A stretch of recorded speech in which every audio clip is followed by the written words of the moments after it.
Welcome to Real Estate Coaching Radio, America's #1 trusted resource for realtors who demand authentic, real-time coaching. Starring award-winning real estate coaches Tim and Julie Harris. Get ready for unfiltered, full-strength honesty about what is truly working to get you into action and make you money in this new real estate boom. Now to our hosts, Tim and Julie Harris.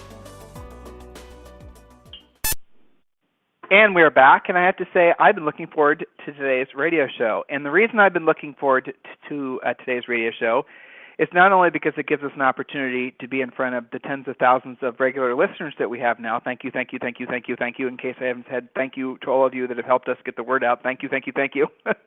But also because this is one of Julie and I's favorite topics, and the topic today is about motivation. Why did we choose motivation for today's radio show, aside from the fact that it's one of our favorite topics?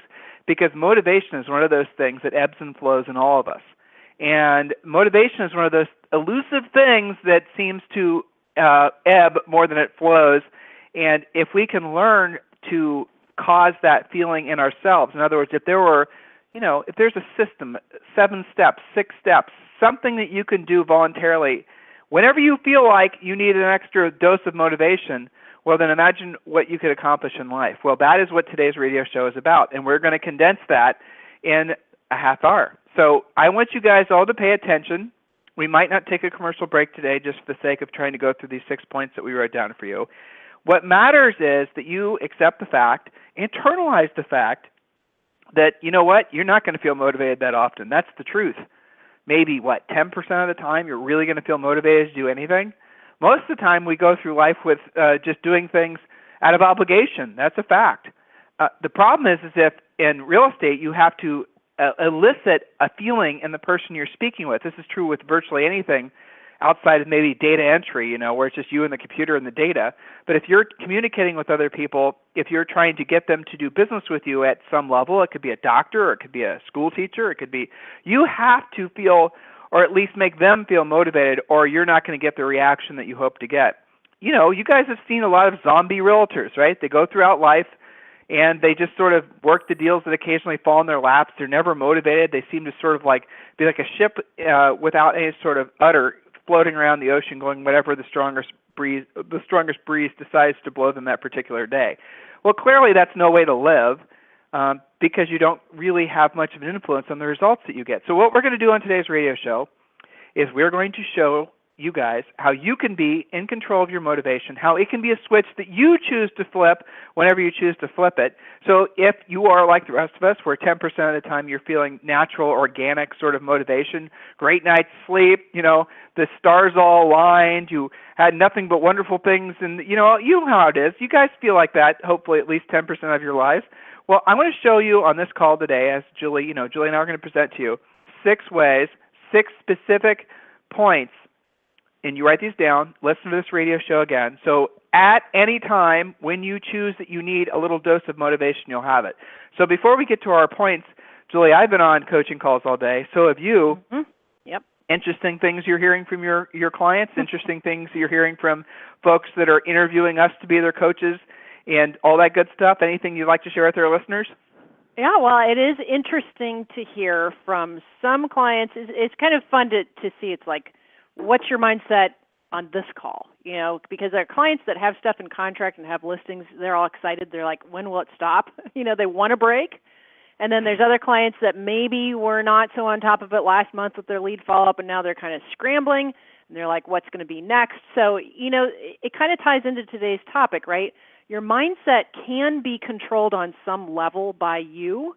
And it's what's fun for me. I just got off a call with somebody that, a couple of weeks ago, she had tons and tons of leads, but nobody was popping, and we did some lead follow-up scripts, and we got more serious and more direct with her leads. And now, fast forward 2 weeks later, she has 3 deals in contract and is making over $30,000 more next month than she was on our last call. But that said, I can already read ahead and think, now that she's that busy again, are we going to slack off on lead follow-up again? Are we going to have a skip ahead month where we're busy this month but not next month? So as a coach, you and I are constantly monitoring this type of thing. What's going on in our clients' heads? And, you can go from yesterday you didn't feel that motivated, but today you sold a house. So it's like, woohoo! And then tomorrow, oh my gosh, my phone's not ringing. So it's a Right. bit of a roller coaster ride. And I think especially this time of year, when you also are dealing with the holidays, some of you guys are traveling, some of you are in the middle of a snowstorm, there's a lot going on. So let's jump in. Guys, Yeah. first, before we get to the first point, I want you to write these two things down. Long-term success, regular listeners and certainly coaching clients, you guys know this. Long-term success in anything in life, but especially in real estate, comes from doing what you don't want to do when you don't want to do it at the highest level. Easy to say, hard to do, especially when you're not feeling motivated. I get it. That's the point of today's call, to show you how to feel motivated even when you don't necessarily feel motivated. And the second thing is, and before we get to the first point, I want you to ask yourself and write in your notes how you feel right now. Seriously, how do you feel right now? Anticipatory of our incredible points that we're about to share with you, hopefully? Do you feel anxious? Do you feel nervous? Do you feel distracted? Do you feel hungry? Do you feel sad? Do you feel tired? How do you feel? Do you feel motivated? Are you feeling whatever, right? So write down how you're feeling. Write down 3 to 5 words. And we're going to go back to those 3 to 5 words at the end of this call. Because what I'm going to show you is, if you're going to pay attention as we're presenting these points, and you actually listen to these points and not allow your inner skeptic to rule the roost, it's only a half-hour call, guys. This isn't going to kill you. You're going to find at the end of the call that whatever words you wrote down are going to be replaced with new words, and hopefully more positive words. You're going to have developed motivation in yourself just by hearing us share these points with you. Point number 1, my dear. All right, perfect. So point number 1 is to actually make a list of stuff you're grateful for. So you can get that, get it out of the way. This is serious gratitude here. Sit down, write all the things you're grateful for right now. You can do it while we're talking to you. Just get started, and you'll see that it's not long before that feeling of gratitude begins to deepen. You'll feel better about what you have right here, right now, today. And you're going to see that your situation, if you were feeling less than motivated, really isn't so bad. It's important to break the past point of being obvious, okay? So make a list of at least 50 things. Yeah, you can come up with at least 50 things you're grateful for right now. Once you get started, it starts to flow, okay? And, this is a great time of year to do it. Thanksgiving, time of being grateful, okay? So you might be surprised after you look at your list. And I've done this with clients before, sometimes on a coaching call, where they come to the call, you're not going to believe what happened to me. And I'll say, all right, before we go into that drama, name 3 things you're absolutely grateful for right now. And usually that takes them aback. They take a breath, and they're like, oh, well, okay. And then they recalibrate, and they don't even want to talk about what the drama was. It's interesting how this can reset you. Go ahead. Well, right. I mean, the power of showing gratitude is amazing. And it's because a lot of things, like if you're showing gratitude towards something, the ego can't exist, for example. Anger can't exist. Depression can't exist. Sadness can't. All these things, all these dour words that sort of, suck the energy out of our lives, those cannot coexist in your mind at the same time you're showing gratitude. Gratitude is one of the most important mental mindset things that you guys can work on anytime you want to. So remember that point. And again, start out by writing a long list.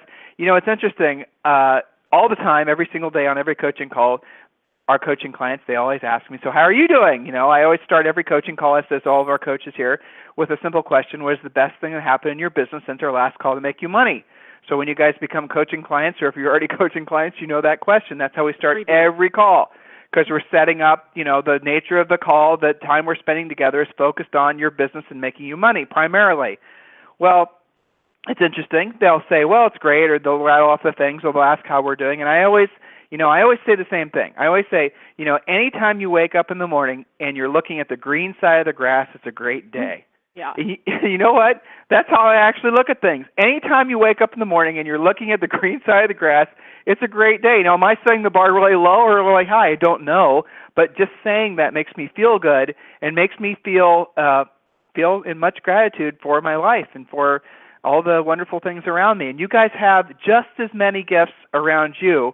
So point number 1 was definitely start making a gratitude list. Point number 2, Jules. Okay, and some of these points actually sound a little bit similar, but they've got a twist to them. So the second thing is to write a list of actual things that surround you that you're grateful for. So things that make your life possible, comfortable, better in some way. So this could be something as simple as Now I appreciate my glasses that I'm using, okay, which has been, kind of frustrating and annoying that they actually do help. So I'm in appreciation that those were on my desktop right here. I'm appreciative of my phone, right, that's already communicating, telling me exactly what the weather's going to be so I can decide if I'm going to take our daughter on a walk later this evening, okay? I'm appreciative of the fact that we have pre-ordered some of our meals and I don't have to cook. It's already done for me. Things, right? I'm appreciative of little things too, like the view in our, out our office window, right? So things are okay to be appreciative of. Little things that maybe you take for granted. Your dishwasher. I remember when we were first married, we didn't have a dishwasher. That was a drag and a half. I'm appreciative of our dishwasher. We didn't have a microwave. We didn't have a microwave. Yeah. Exactly. We had to share a beat up old car, Yeah, well, here's an example. What is with you people in California with your washer and dryer in the garage or outside? If you grew up not in a warm weather climate, that's kind of weird to everybody else. So I'm appreciative to have a dedicated laundry room. Again. Little things. Right. But things are okay. Well, so maybe you've got a favorite pen. It could be something simple. Maybe you have like I do, I collect cars, so you show appreciation for that. Go look at your whatever it is that you show appreciation for. I know Julie right now is putting up she's been working every evening putting up the Christmas tree, and she's got this beautiful Christopher Radko ornament collection that she took better part of a decade to put together. You guys get the point. I mean, it's okay to show appreciation, but the deeper you go down that rabbit hole of appreciation, the more you feel better. Already, listening to these points, I bet you are in a lot of cases feeling a lot better. However you started today's radio show, I bet those words are already starting to change in your mind. Point number 3, Julie. Point number 3 is to make lists of things to be grateful for. So what in the world does that mean? Well, create a list of categories of things you're grateful for. Categories not just of things, but of people, right? So what relationships are you grateful for? Some of you guys have really great, really supportive brokers. I'm grateful for our really amazing coaching clients. So people is a category. That can be family. It can be business associates. It can be some of your clients. Then you've got a category of perhaps best moments or memories of your life. I'll tell you one of the most significant things that I remember about this category is as my grandma was getting a lot older, she lived to be nearly 100, she spent a lot of time with all these great pictures that she had, and she could tell you where she was and what was going on and what was great about that day. So the best moments of your life.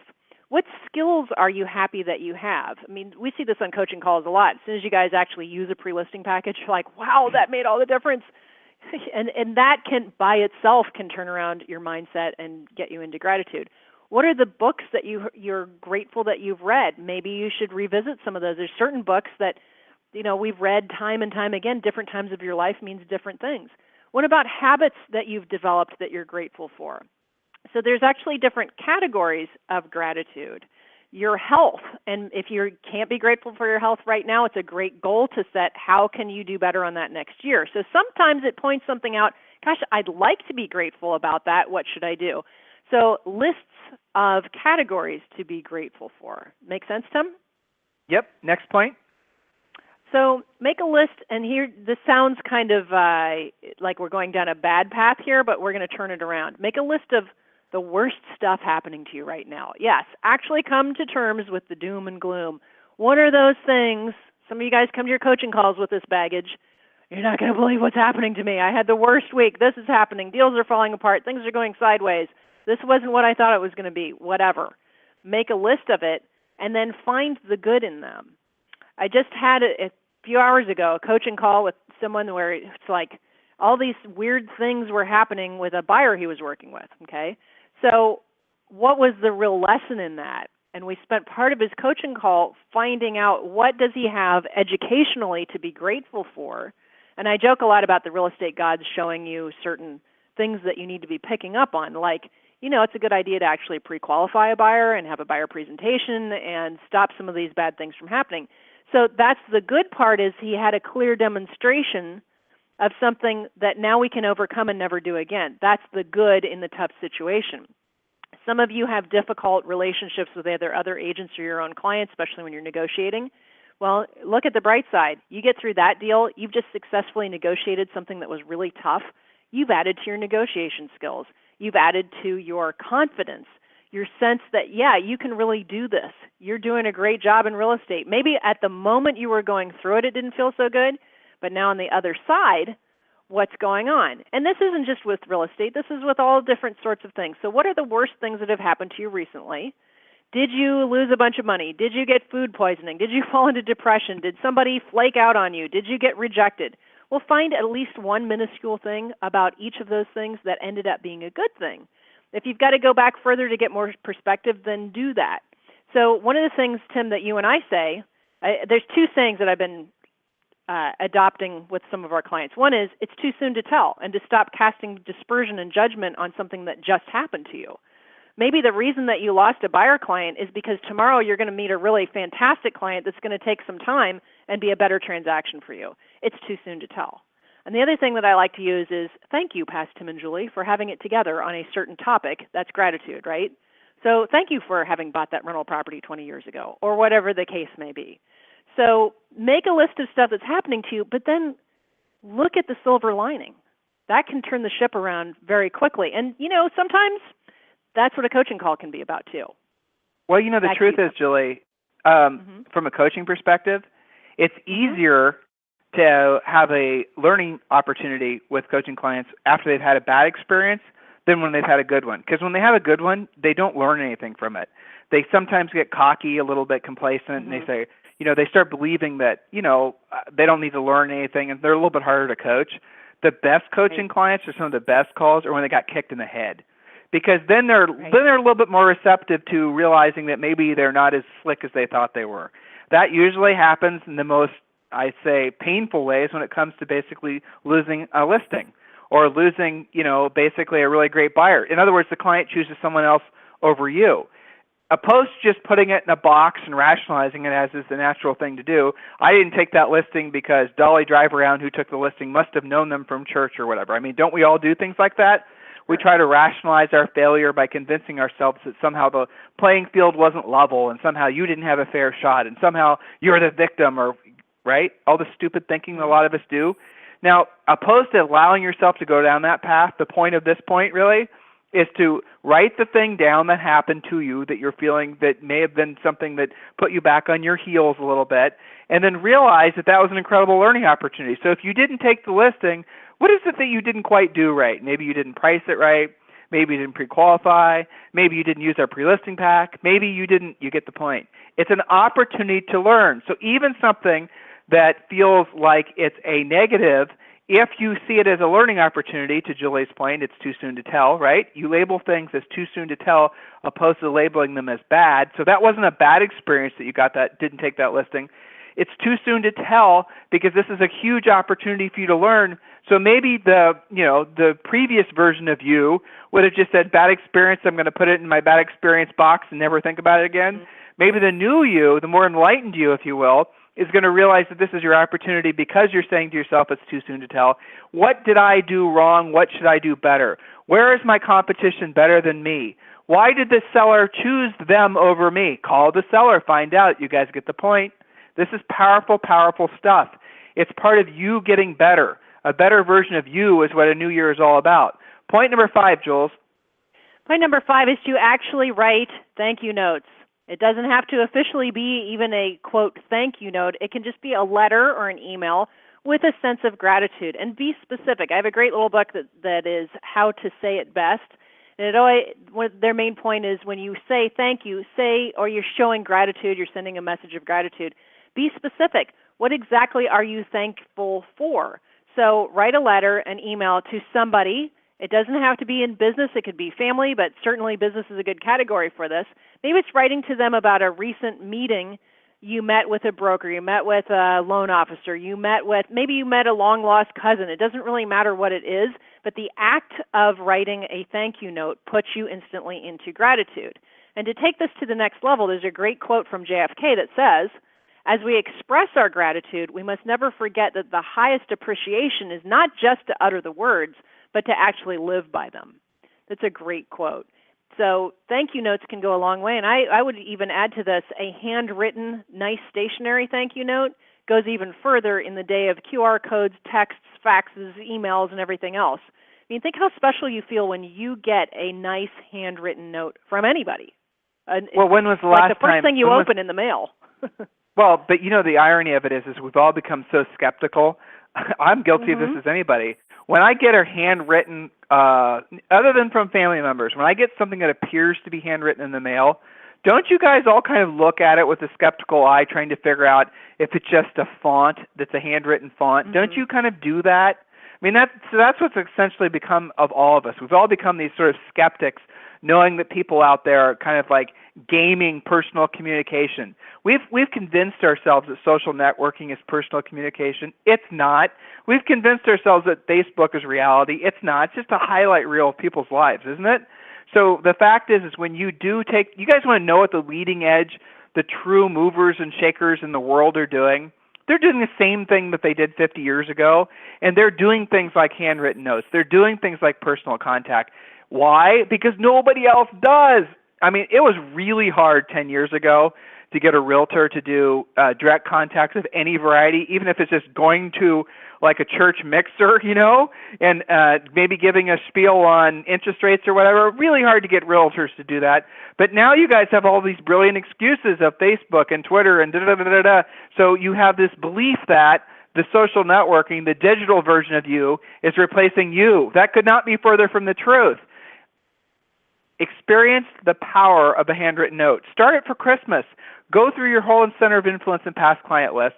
Write personal Christmas cards to all of them. Do it. Experience what happens as a result of that because so few people take the time. Point number 6, Jules?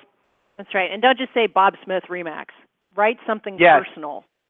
Right. All right. So the next point is saying thank you to virtually absolutely nothing. All of these things are designed to make you feel grateful. It's not always necessary to just target your gratitude. You can just feel grateful for no particular reason and put yourself into that mindset. When you can feel grateful for no particular reason, then you've really found it. Your default state is a love for your fate. That's a place worth getting to. So Nietzsche, don't even try and spell that, had a quote that said, "The essence of all beautiful art, all great art, is gratitude." Gratitude and motivation are very closely related. As soon as you're grateful for the things around you, it becomes easy to motivate your actions. Remember, while you do any of these exercises, that the whole point is to actually feel grateful. If you're not feeling it, then it's useless. So notice what happens to your motivation when your ingratitude has been slain and you get yourself into actual gratitude. They're so closely related. So take these exercises seriously, guys. Again, if we're your coaches, we're going to force you into it on that coaching call. But not all of you guys are personal coaching clients, at least yet. So take these radio shows seriously. These points actually really do work. I remember, Tim, I have Rory, our broker's voice in my head. And you and I, one of the original times we learned this was we would have something weird happen. A seller would find a mistake on a home brochure or some little nitpicky thing that would put us into bad moods. I can't believe this is happening. This is ridiculous, blah, blah, blah. And I remember Rory storming through the office as he used to do. And he would say, don't be mad at clients that poke holes in your business. You need to be grateful when things go sideways so that you can fix them and be a better, more professional agent. And that always took me back oh my gosh, he's got a really good point there. But go ahead.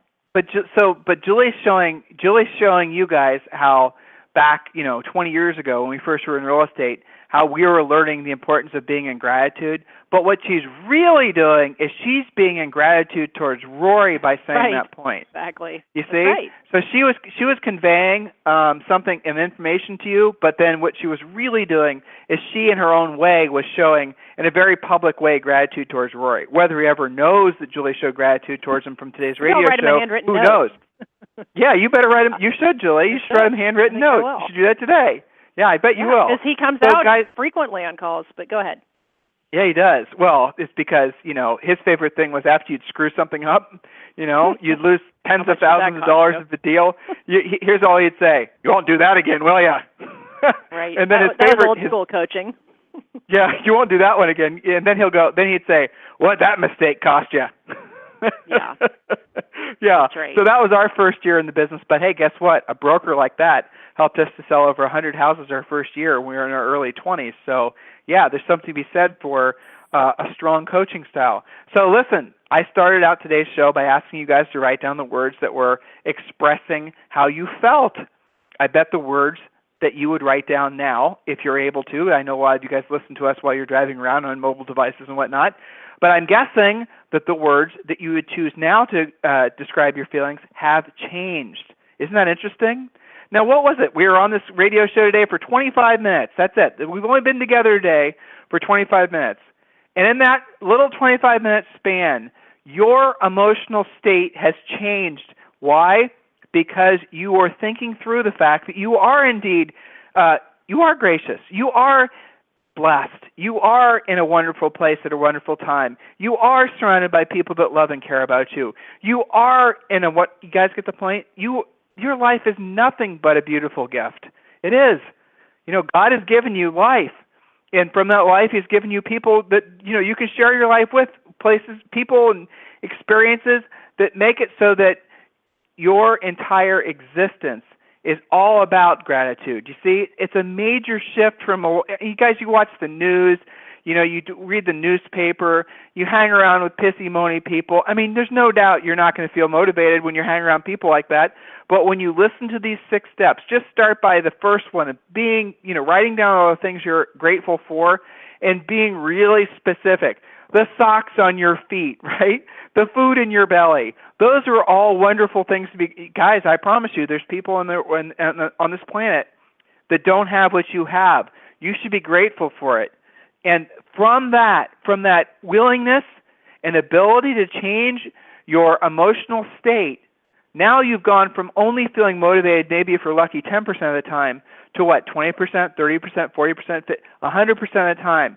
Because you can constantly have in your head the replaying recording of all the things you're grateful for.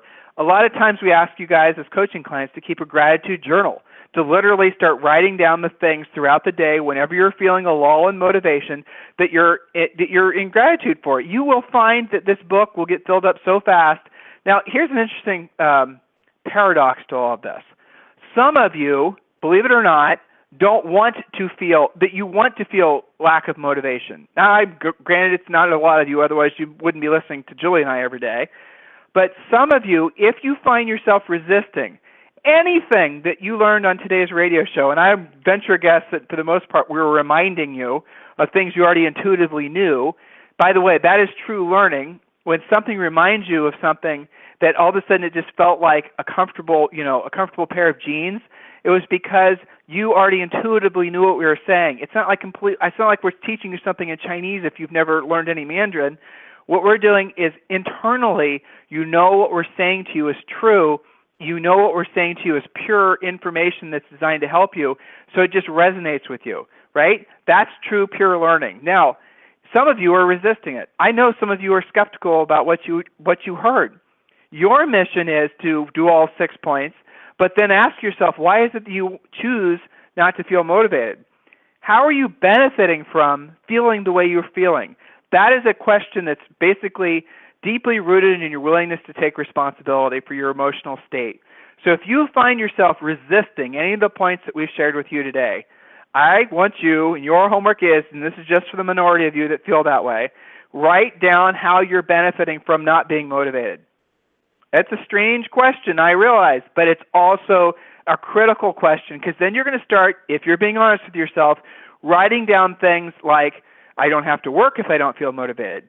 I don't have to be held responsible for anything if I don't feel motivated. I don't have to produce anything if I don't feel motivated. I don't have to get out of my house if I don't feel motivated. You see, even the strangest behaviors that we all have as humans, that from the outward, from someone on the outside looking in would say, well, that person is not benefiting from that strange behavior. You are. So if you just listen to our 6 points and you're not feeling motivated, or if you're not at least willing to start allowing yourself to feel motivated, if you're resisting in any way, confront that and ask yourself, how am I feeling, or how am I benefiting from not allowing myself to feel motivated? That right there is a life-changing thought that hopefully if the skeptics amongst you are willing to take on that challenge, can totally and completely be a pivot for your life. So if there's anything we can do for you, freecoachingcallsforagents.com, freecoachingcallsforagents.com, and we'll be happy to help you with any of your real estate coaching-related needs. But listen, I know a lot of you guys are shopping for a real estate coach. I want you to go and listen to yesterday's radio show. If you're ready for our level of real estate coaching, and not a lot of you are, and I realize that, and it's perfectly fine, but if you're ready for our level of real estate coaching, you don't have to speak to anybody. Just go to timandjulieharris.com and choose your coaching program and sign up.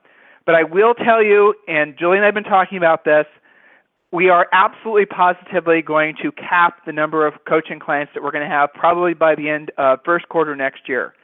We have made the decision that we don't want to be a big Anthony Robbins wannabe type coaching program with billions of coaching clients. We don't want to be that. We want to have a small, relatively speaking, group of coaching clients that are able to get the absolute most from our coaching them and from their business and personal lives.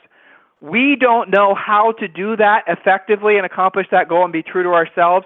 We don't know how to do that and be true to you and the commitments we make to you as your coaches by having a huge impersonal organization, so we're just not even going to try. Unless I can figure it out, we're not going to do it. So we are going to limit the number of coaching clients we're going to have probably by the end of first quarter next year. If we're a good match for you and you'd like to get started, just go to the site, timandjulieharris.com, and sign on. No contracts, guys. If we're not a fit for you, you can cancel at any time. Listen to yesterday's radio show, or you can request a free coaching call at freecoachingcallsforagents.com. How do you feel? Do you feel motivated? Fantastic. Help us take your business to the next level in 2015. Have a fantastic day, and we'll talk with you on the radio tomorrow. This program has been a presentation by Tim and Julie Harris, Real Estate Coaching. For more information on our real estate coaching and training programs, visit our website at timandjulieharris.com. Remember to tune in weekdays at noon for upcoming shows, and until next time, thank you for listening to Real Estate Coaching Radio with Tim and Julie Harris.